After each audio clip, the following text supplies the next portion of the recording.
siap. Peti ais dia nama Toshiba.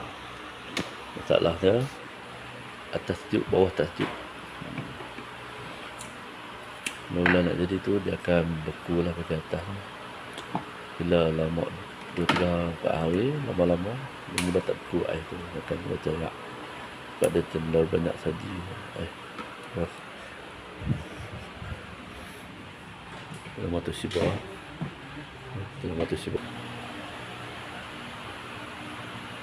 Teknisian kita bersyukur lepas tengah pasang balik cover dia. Siap sudah pasang dah.